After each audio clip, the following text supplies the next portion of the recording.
Nama saya Agus Setiawan, kelas 2.3 ITA. Saya akan menjelaskan teori basis data 2, yaitu tentang basis data terdistribusi dengan dosen pembimbing Pak Rengga Asmara, Sarjana Komputer UCA.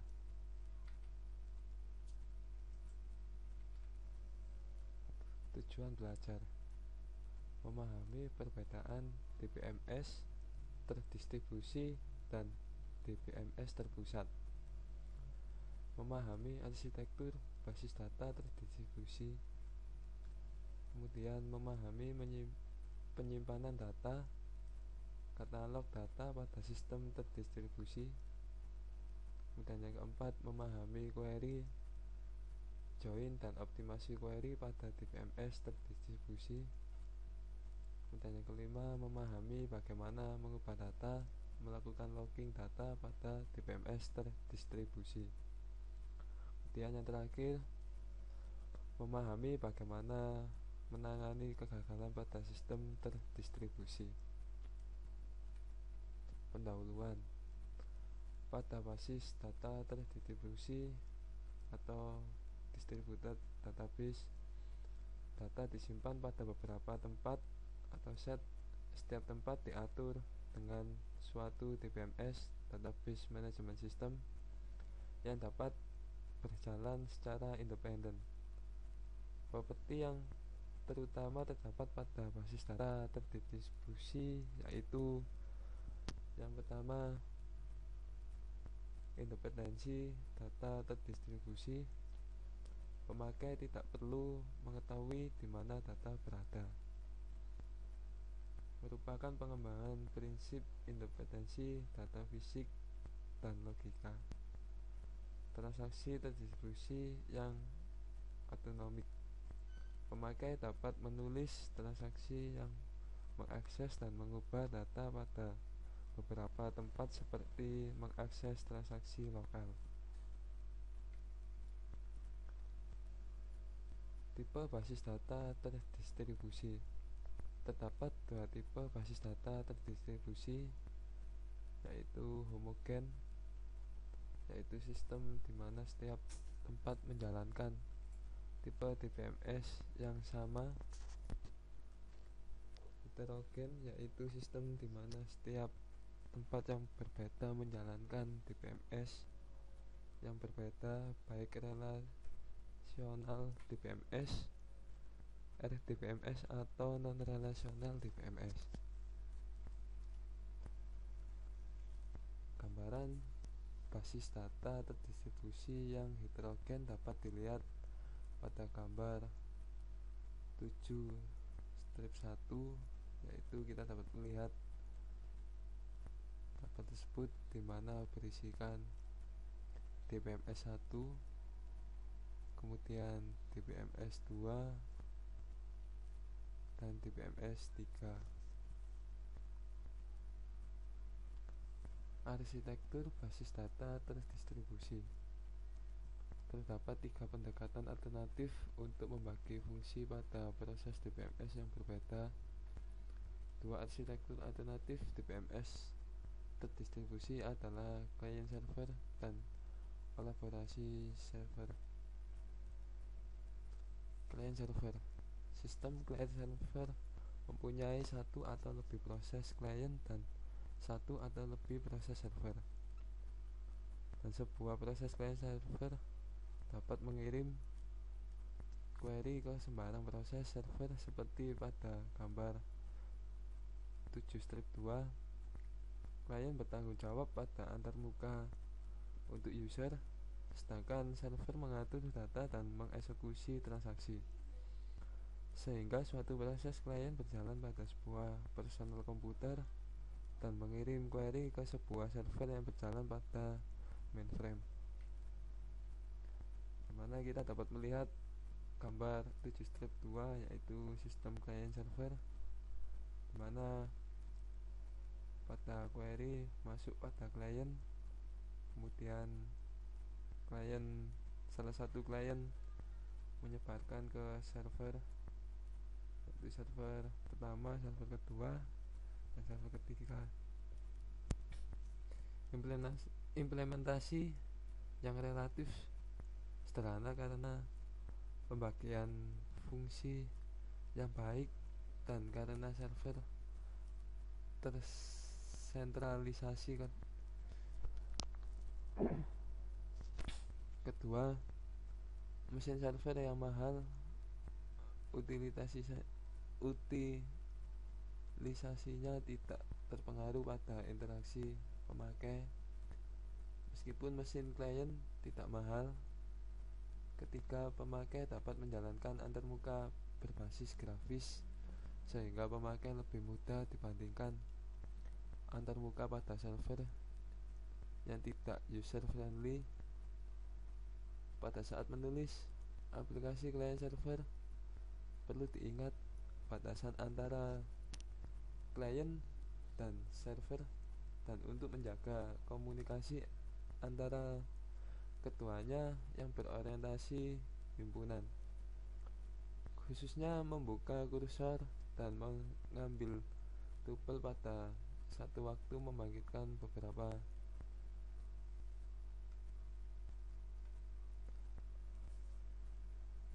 collaboration server.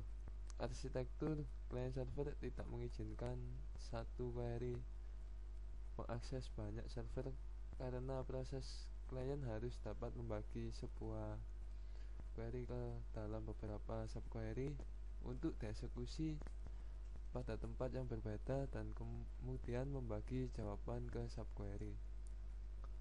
Proses klien cukup kompleks dan terjadi overlap dengan server sehingga perbedaan antara klien dan server menjadi jelas. Untuk mengurangi perbedaan digunakan alternatif arsitektur client server, yaitu sistem collaboration server. Pada sistem ini terdapat sekumpulan server basis data yang menjalankan transaksi data lokal yang bekerjasama mengeksekusi transaksi pada beberapa server seperti pada gambar 7/3. Pada gambar 3 atau collaboration system, yaitu kita dapat melihat query masuk ke server, kemudian pada server kita bagi menjadi dua.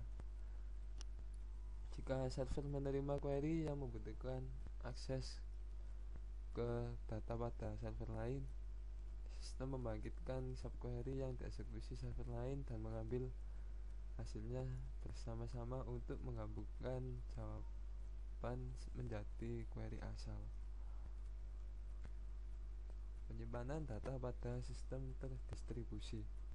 Pada DBMS terdistribusi, relasi disimpan pada beberapa tempat. Pengaksesan relasi yang disimpan pada remote set mengakibatkan biaya melewatkan pesan, dan untuk menguranginya, sebuah relasi dipartisi atau difragmentasi ke beberapa tempat dengan fragmen dikirim pada tempat di mana fragmen tersebut sering diakses atau replika pada setiap tempat di mana relasi menjadi kebutuhan yang tinggi. Fragmentasi terdiri dari relasi yang dibagi ke relasi atau fragmen yang lebih kecil dan mengirim fragmen. Pada beberapa tempat terdapat dua macam fragmentasi horizontal dan fragmentasi vertikal. Pada fragmentasi horizontal, setiap fragmentasi terdiri dari sebuah subset baris dari relasi asal. Pada fragmentasi vertikal, setiap fragmen terdiri dari sebuah subset kolom dari relasi asal. Fragmentasi horizontal dan vertikal diilustrasikan pada gambar 7/4,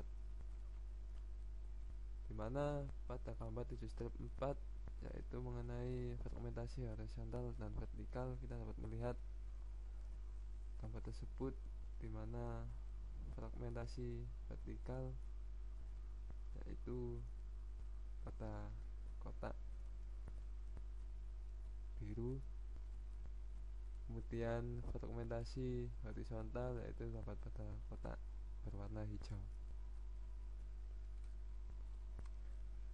Bila sebuah relasi difragmentasi, harus meliputi relasi asal dari fragmen, yaitu yang pertama fragmentasi horizontal. Union dari fragmen horizontal harus sama dengan relasi asal. Fragmen biasanya dibutuhkan disjoint. Fragmentasi vertikal. Koleksi fragmen vertikal seharusnya dekomposisi lossless join. Replikasi berarti bahwa kita menyimpan beberapa kopi sebuah relasi atau fragmen relasi. Keseluruhan relasi dapat direplikasi pada satu atau lebih tempat.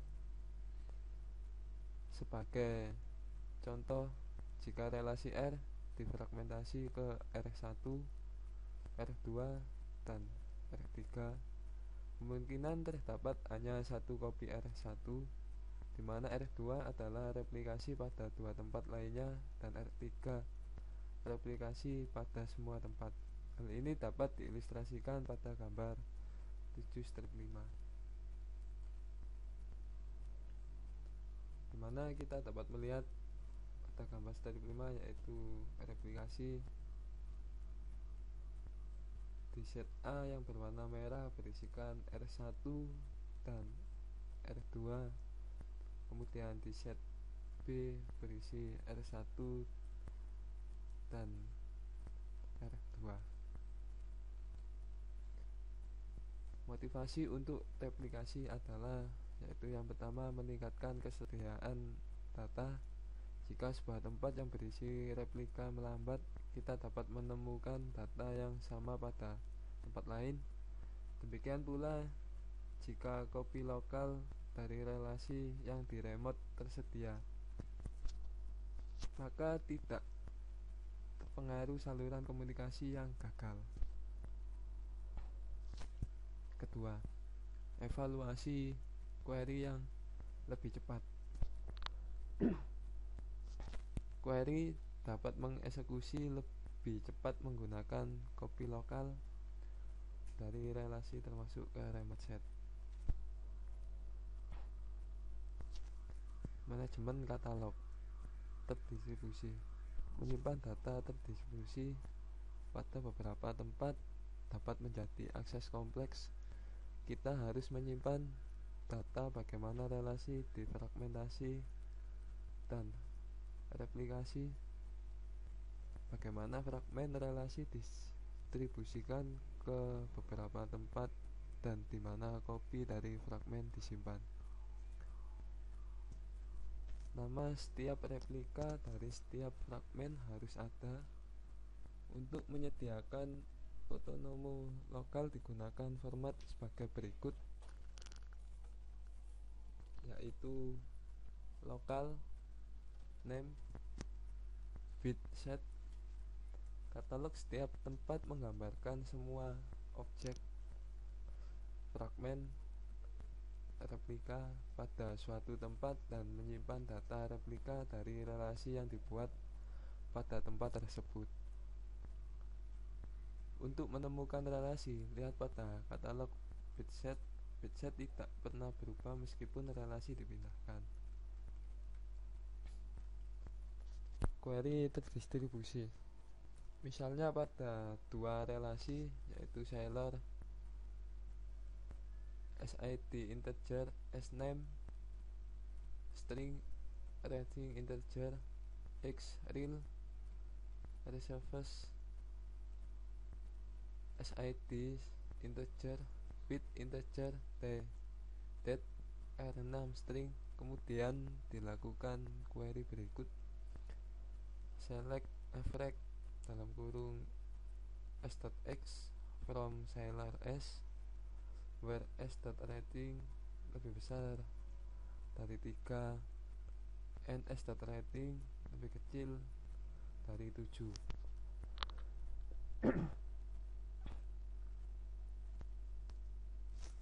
Fragmentasi horizontal.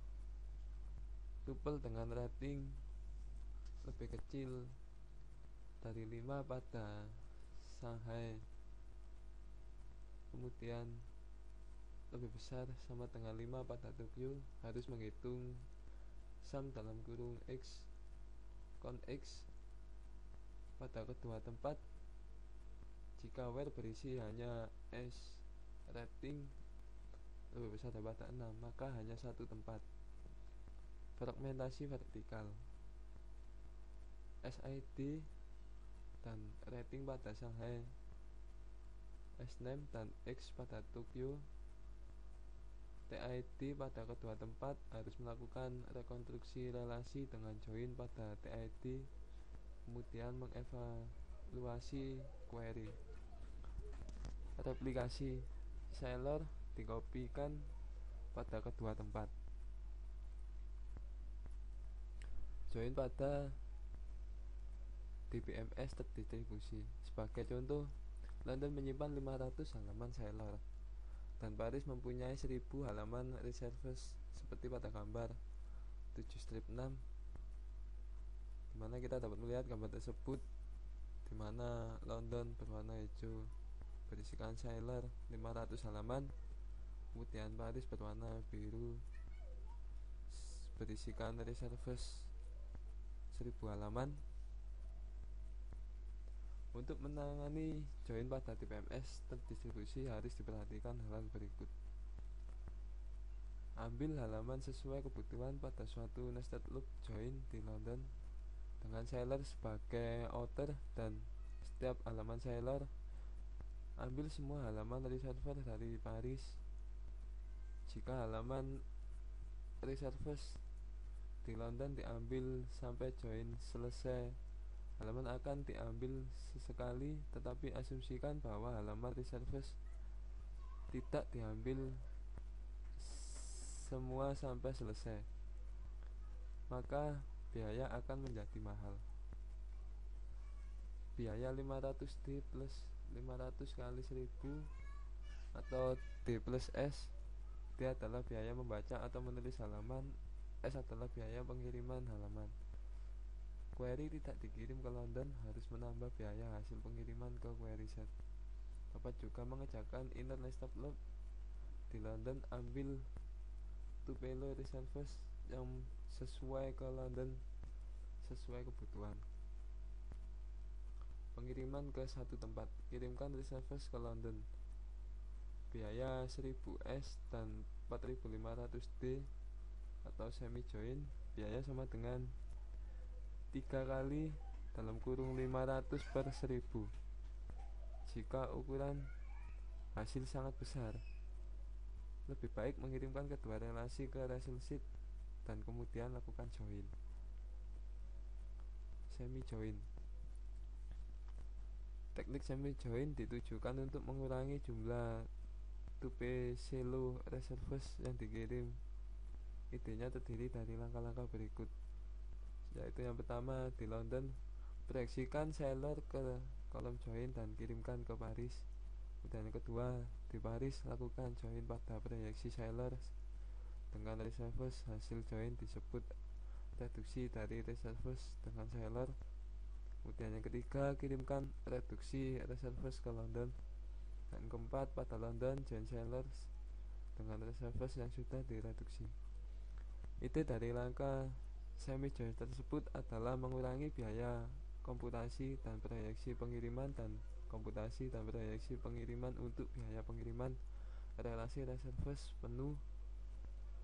Semi join terutama bermanfaat jika terdapat sebuah seleksi pada Sailors dan jawaban tersedia di London. Belum join. Teknik belum join juga ditujukan untuk mengurangi jumlah tupelo reserves yang dikirim. Idenya terdiri dari langkah-langkah berikut, yaitu yang pertama, di London hitung sebuah bit vektor dari beberapa ukuran K. Nilai kolom hash join mempunyai jangkauan 0 sampai K-1. Jika beberapa tupel melakukan teknik hashing ke 1, set bit 1 menjadi 1 dari 0 sampai 1 K-1, kirimkan bit vektor ke Paris. 2. Di Paris lakukan hashing setiap tupel reserves dengan cara yang sama dan abaikan tupel yang melakukan hashing ke 0 di bit vector Ceilers. Hasilnya disebut reduksi reserves with Ceilers. 3. Kirimkan bit vector hasil reduksi reserves ke London. Nomor 4. Di London join Ceilers dengan hasil reduksi reserves. Kelima, bit vector biaya pengirimannya lebih murah, juga lebih efektif. Optimasi query pada TPMS terdistribusi. Untuk optimasi query pada sistem terdistribusi menggunakan pendekatan biaya, misalnya pada semua plan, mengambil yang termurah sama dengan optimasi tersentralisasi. Perbedaan optimasi query pada sistem terdistribusi dan sistem tersentralisasi pertama yaitu biaya komunikasi harus dipertimbangkan. Kedua, otonomi tempat lokal harus diperhatikan. Dan ketiga, menggunakan metode join terdistribusi yang baru. Query set membangun daerah global dengan daerah lokal menggambarkan pemrosesan pada setiap tempat. Jika sebuah tempat dapat melakukan improvisasi pada daerah lokal dapat dilakukan dengan bebas. Mengubah data terdistribusi. Untuk melakukan pengubahan data terdistribusi dilakukan replikasi transaksi yang dapat dilakukan dengan cara yaitu yang pertama synchronous replication, yaitu semua kopi dari relasi yang dimodifikasi atau fragmen harus diubah sebelum modifikasi transaksi commit. Distribusi dapat dibuat transparan ke pemakai.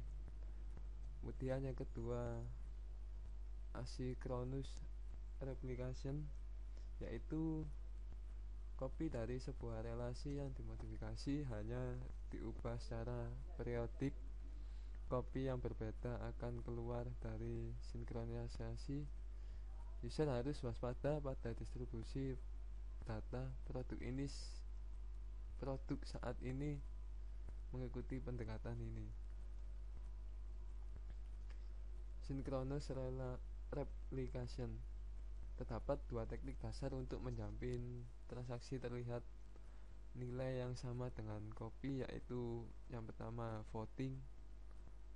Transaksi harus menulis mayoritas kopi untuk memodifikasi sebuah objek, harus membaca cukup kopi untuk meyakinkan bahwa terlihat setidaknya satu dari kopi saat itu. Kemudian yang kedua, read any read all, yaitu penulisan lebih lambat dan pembacaan lebih cepat pada teknik voting. Teknik ini banyak digunakan pada synchronous replication.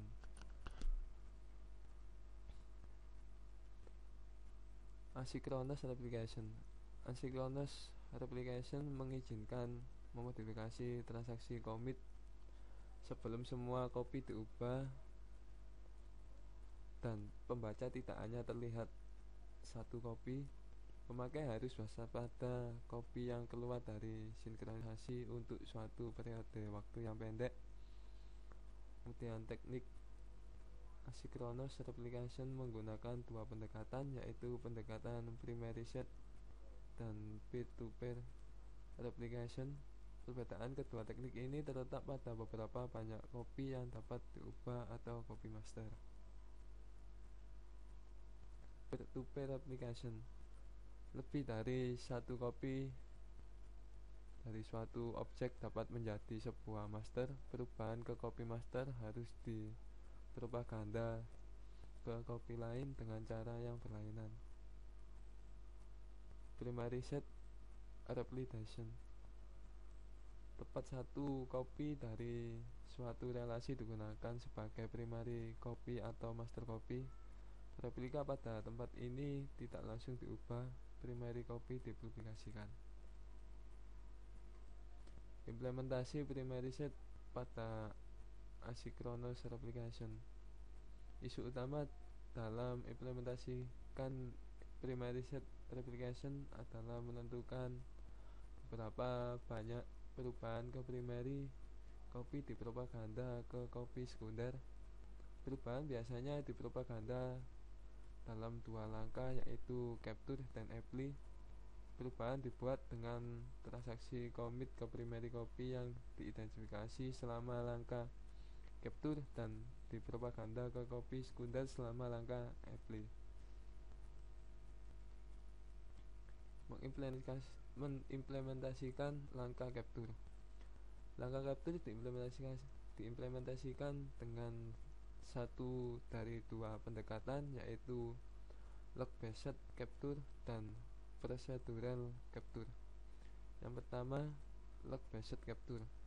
Log menyimpan recovery, digunakan untuk membangkitkan change data table atau CDC. Jika hal ini dikerjakan ketika log terakhir ditulis ke disk, harus menghapus perubahan ke subsequent yang dihentikan transaksi. Kemudian yang kedua, procedural capture, suatu prosedur yang secara otomatis dibangkitkan atau trigger mengerjakan capture. Mengimplementasikan langkah apply, yaitu yang pertama, proses apply pada tempat sekunder secara periodik mengakibatkan perubahan ke tabel CDT dari primary set dan mengubah copy periode didefinisikan oleh timer atau pemakai atau aplikasi. Replika dapat dipandang lebih dari relasi yang dimodifikasi. Jika hal ini terjadi, replika terdiri dari pengubahan pandangan material yang naik sebagai perubahan relasi. Kemudian yang kedua, log based capture ditambah apply yang terus-menerus akan meminimalkan delay pada propaganda perubahan. Procedural capture ditambah application driven apply merupakan cara yang fleksibel untuk perubahan proses. Data warehousing, sebuah contoh application. Tren yang berkembang saat ini adalah warehouse data yang sangat besar dari beberapa tempat. Hal ini memungkinkan untuk query pendukung keputusan yang kompleks dari data pada keseluruhan organisasi. Warehouse dapat dipandang sebagai instance dari asynchronous replication. Data sumber biasa dikontrol dengan DBMS yang berbagi penekanannya pada cleaning data dan menghapus kesalahan pada pembuatan replikasi. Prosedur capture dan aplikasi apply baik untuk lingkungan ini.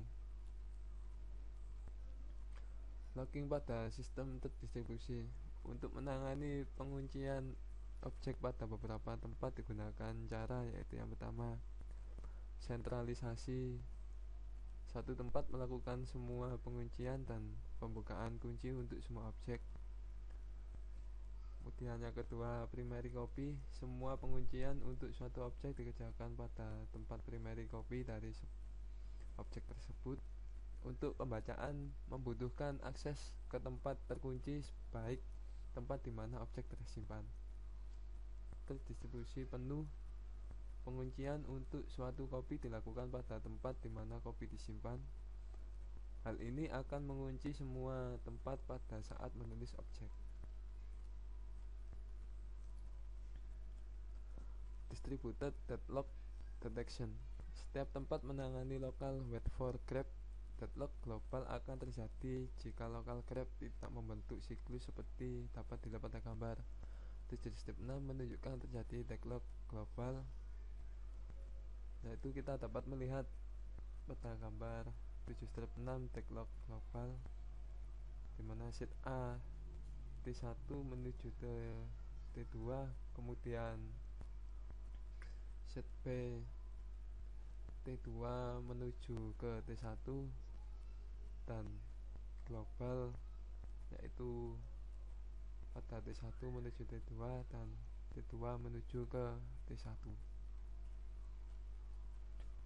Distributed recovery. Proses pemulihan pada TPMS terdistribusi lebih kompleks daripada pada TPMS tersentralisasi karena sebab berikut, yaitu yang pertama, terjadi kegagalan yang baru, misalnya saluran komunikasi dan remote set. Kemudian yang kedua, jika sub transaksi dari suatu transaksi mengeksekusi tempat yang berbeda, semua atau tidak ada yang harus commit. Hal ini memerlukan commit protokol untuk menangani hal tersebut. To pass commit atau to PC, tempat di mana transaksi asal disebut koordinator, sedangkan tempat lain di mana transaksi mengeksekusi disebut subordinat. Jika sebuah transaksi ingin commit, maka koordinator mengirim pesan prepare ke semua subordinat. Subordinat memaksa menulis rekaman log output atau prepare dan mengirim suatu pesan no or yes ke koordinator. Jika koordinator menerima pesan yes, maka koordinator memaksa menulis suatu rekaman log commit dan mengirim pesan commit ke semua subordinat. Sebaiknya memaksa menulis rekaman log abort dan mengirim pesan abort. Subordinat memaksa penulis rekaman log abort atau commit berdasarkan pesan yang didapat, kemudian mengirim pesan ACK ke koordinator. Koordinator menulis rekaman log N setelah mendapatkan semua pesan ACK. Latihan soal nomor 1. Apakah keuntungan DPMS terdistribusi dibandingkan dengan DPMS tersentralisasi? Pada basis data terdistribusi, data disimpan pada beberapa lokasi dengan tujuan untuk membuat distribusi yang transparan. Pada basis data terdistribusi, distribusi data independen, pemakai tidak perlu mengetahui lokasi data, dan distributed transaction automaticity, di mana tidak ada perbedaan antara transaksi terdistribusi dan transaksi lokal. Jika semua lokasi menjalankan perangkat lunak DPMS yang sama, sistem tersebut homogen. Selain itu disebut heterogen, sedangkan sistem demikian pada DPMS tersentralisasi. Nomor 2. Gambarkan arsitektur client server dan collaboration server. Arsitektur client server, dimana kita dapat melihat query masuk ke klien, kemudian pada klien dibagikan menjadi ke server, kemudian arsitektur collaboration server, yaitu kita dapat melihat pada gambar pada query masuk ke server, kemudian pada server akan dibagi lagi.